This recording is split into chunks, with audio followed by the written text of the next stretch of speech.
बोलो जयकारा बोल मेरे श्री गुरु महाराज की जय। श्री सतगुरुदेव भगवान की जय।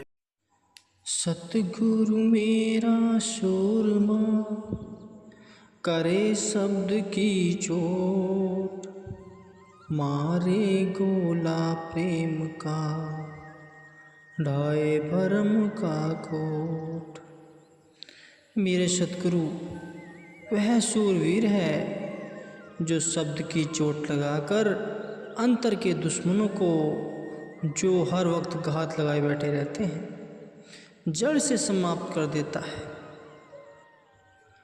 अपने प्रेम के बाण से सभी भ्रम आदेशों की दीवार को भेद कर चकनाचूर कर देता है।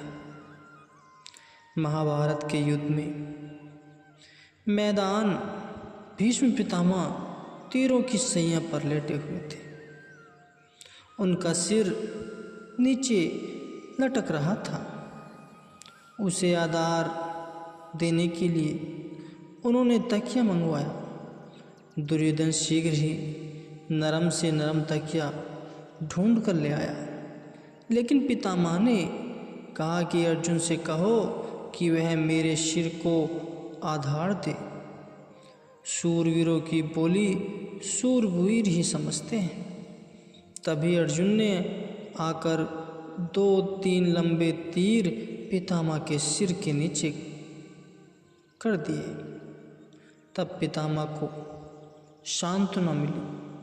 कहने का भाव यह है कि जो सूरमे होते हैं वे मन के शत्रुओं को नियंत्रण में करके उन पर विजय प्राप्त कर लेते हैं,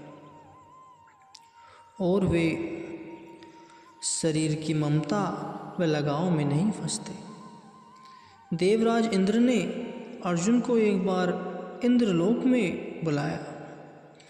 देवलोक की सभी अप्सराएं अर्जुन की शूरवीरता और शौर्य से परिचित थी। उनमें से सबसे मुख्य अप्सरा उर्वशी ने अर्जुन के आगे अपना प्रेम प्रस्ताव रखा। अर्जुन भगवान कृष्ण के परम उपासक थे और कामादि शत्रुओं पर उन्होंने विजय प्राप्त कर रखी थी। कामातुर उर्वशी की सभी चेष्टाओं को निष्फल कर जितेंद्रिय अर्जुन ने उन्हें माता कह संबोधित किया। राजा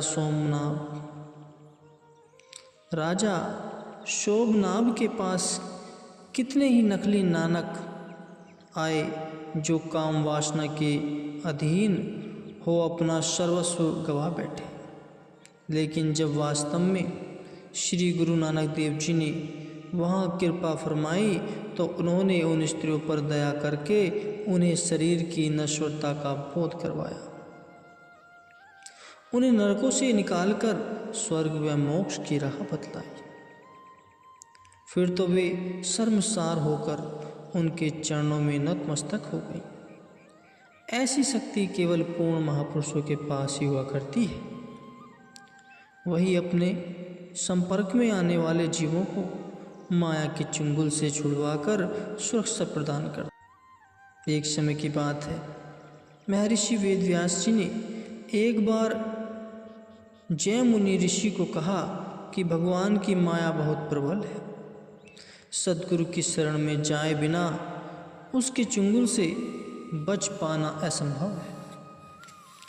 ऋषि जय मुनि को अपनी विद्या और ज्ञान का अभिमान था, इसलिए उन्होंने कहा कि जिसके विचार शुद्ध हों उसका माया क्या बिगाड़ सकती है। महर्षि वेदव्यास जी ने उसका अहंकार दूर करने के लिए एक कौतुक रचा। वे एक सुंदर स्त्री का रूप धारण कर सूर्य ढलने के पश्चात ऋषि जय मुनि की कुटिया में आ गए। कुटिया में आकर उन्होंने ऋषि जय मुनि जी से कहा कि हे ऋषिवर, मैं अपने पति देव के साथ इस जंगल में से गुजर रही थी कि अचानक ही एक शेर ने मेरे पति पर आक्रमण कर उन्हें मार डाला। अब मैं असहाय हूँ मुझ पर कृपा करके केवल रात्रि भर के लिए अपनी कुटिया में रहने का स्थान दे दें तो बड़ी मेहरबानी होगी। ऋषि जयमुनि बोले कि मेरे पास तो एक ही कमरा है और उसमें मैं स्वयं विश्राम करता हूँ। स्त्री ने कहा कि आप तो दयालु, दया करना आपका सहज स्वभाव है, फिर मैं तो अबला हूँ और आपके शरण में आई हूँ, मेरी रक्षा करो। ऋषि जयमुनि जी ने कहा कि ठीक है, तुम कमरे में विश्राम करो और मैं रात भर बाहर बिता लूँगा। उस स्त्री से इतनी बातचीत के दौरान ही उनके मन में हलचल आरंभ हो गई। उन्होंने अपने बचाव के लिए उस स्त्री से कहा कि यहाँ एक भूत रहता है, रात्रि को यदि कोई द्वार खटखटाए तो द्वार बिल्कुल मत खोलना। स्त्री ने ऋषि जयमुनि जी से यह बात सुनकर अंदर से द्वार बंद कर लिया और सो गई। रात्रि का अभी एक पहर ही बीता था कि ऋषि जयमुनि के मन की हलचल ने तीव्र रूप धारण कर लिया। मन को बहुत तेरा समझाया, बहुत, परंतु अनंत काल के अधीन हुए ऋषि जयमुनि जी अपना आसन छोड़कर द्वार पर आ खड़े हुए और द्वार खटखटाने लगे। अंदर से स्त्री बोली कि मुझे मालूम है तुम भूत हो, इसलिए द्वार हरगिज नहीं खोलेंगे। ऋषि जयमुनि जी ने बेचैन हो उठे और कहने लगे कि यहाँ कोई भूत नहीं है, हम कह रहे हैं कि द्वार खोलो, परंतु उस स्त्री ने द्वार नहीं खोला। ऋषि जयमुनि जी जोश में होश गवा बैठे और ऊपर से छत फाड़कर जैसे ही अंदर प्रविष्ट हुए तो क्या देखते हैं कि महर्षि वेदव्यास जी आसन लगाकर विराजमान हैं। उन्होंने मुस्कुराते हुए ऋषि जयमुनि जी से पूछा कि आप इस समय यहाँ कैसे और कहाँ से आए।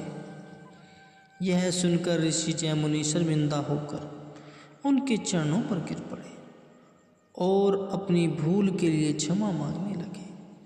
कहने लगे कि यह सत्य है कि जिस पर आप जैसे महापुरुषों का साया व कृपा हो वही शूरमा इस माया से बच सकता है, अन्यथा इसके चंगुल से बचने का और कोई उपाय नहीं है। माया के अनेक रंग और अंग हैं, एक एक अंग में अटक कर लाखों जीव भ्रमते और मरते हैं। सतगुरु का सेवक ही सतगुरु का सहारा लेकर उनके बल से माया के ऊपर विजय प्राप्त करता है और इसमें अपने सतगुरु की बड़ाई जान अहम से परे रहता है। हर पल सतगुरु के गुणवाद गाता हुआ वह उनकी जय जयकार करता हुआ मन के सभी दुश्मनों पर काबू पा निश्चित जीवन व्यतीत करता है। गुरुमुखो, प्रभु की माया को अपने बल से नहीं जीता जा सकता, क्योंकि स्वाभाविक ही मन का झुकाव विषयों की ओर अधिक होता है, वह माया की ओर जल्दी आकर्षित होता है। इस रहस्य को केवल सद्गुरु ही जानते हैं और वही इस मन को सबल बनाने के तरीके बताते हैं। उन तरीकों व नियमों पर अमल करना भी सिखाते हैं और अपनी दया का हाथ रखकर जीव को मन माया के पंजे से मुक्ति दिलाते हैं। जिस सौभाग्यशाली जीव को सद्गुरु का सानिध्य प्राप्त हो जाता है और जो उनकी आज्ञा को सत सत करके मानता है, उसकी आत्मा में शक्ति आ जाती है और वह बलवान बन जाता है। हरदम सतगुरु के ध्यान में मस्त रहकर वह माया पर विजय प्राप्त कर लेता है। गुरुमुखो।